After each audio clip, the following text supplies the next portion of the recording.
So, kagaya ng sinabi ko, mas malalaki na yung doors and window niya, which is ayun yung modern design sa mga bahay ngayon and also sa mga condominium. Very spacious siya, okay?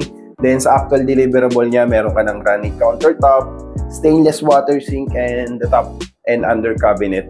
Kahit magkaroon ka ng guest na 7 to 8 people, for sure, kakasya pa rin kayo dito at hindi kayo magsisiksikan.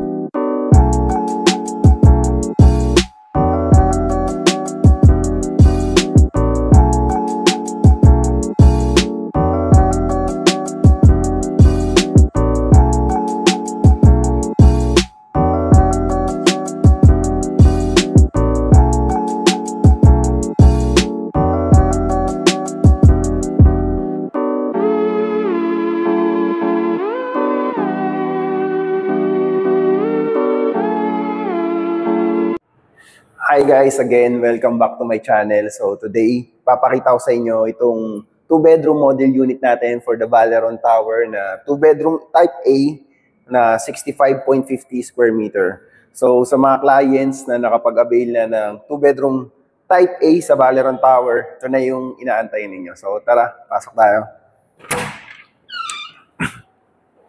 Pasok. So guys, upon entering, makikita ninyo dito sa right side itong kitchen area natin na very spacious siya, okay?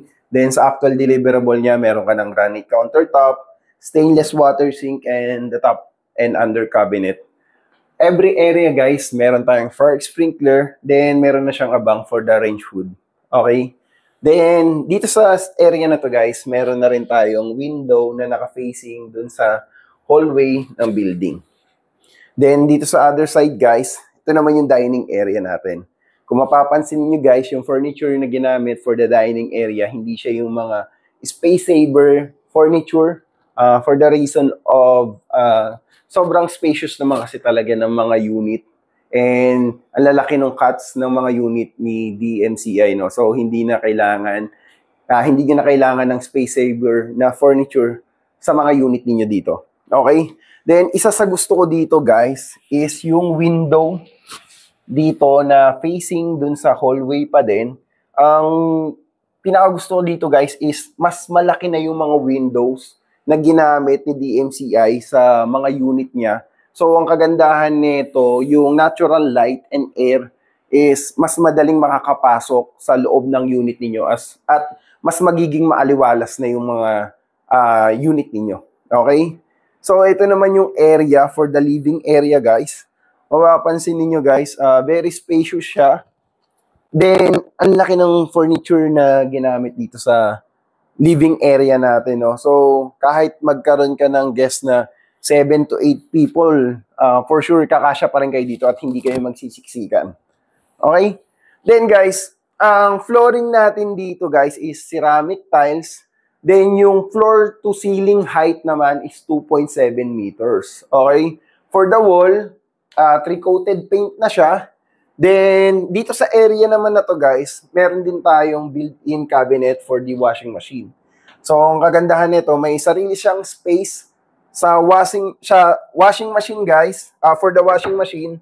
And hindi siya magiging takaw sa area ng toilet and bath, kaya mas magiging spacious tong toilet and bath ninyo. Okay? For the toilet and bath, meron ka ng lavatory, granite countertop, toilet, and shower, and ganito siya kalapad. Okay? Ayan. So, tara. Ayan.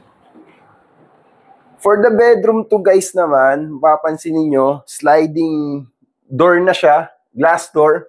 Okay, kaya siya ganito yung ginamit niya para yung natural light from the window dito sa bedroom 2 guys is didiretso lang siya. Galing dito, tatago siya dyan sa may sliding door para mas mag-ventilate dun sa living and dining area ninyo. Pumasok yung natural light and air. Okay? So, kagaya ng sinabi ko, mas malalaki na yung doors and window niya, which is ayun yung modern design sa mga bahay ngayon and also sa mga condominium. Then yung flooring, binild yung flooring for the bedroom, sa mga bedroom. No? So dito tayo sa master's bedroom.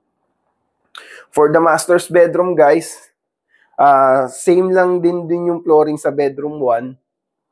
Then, sa actual deliverable, guys, hindi kasama yung cabinet. Okay?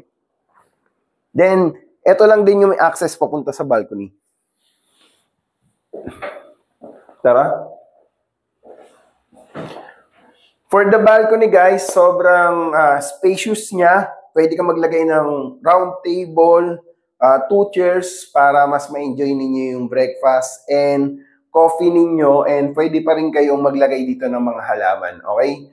So guys, if interested kayo mag-avail ng unit kay Valeron Tower, please contact me on my contact number listed below, and don't forget to like, share, and subscribe to my YouTube channel.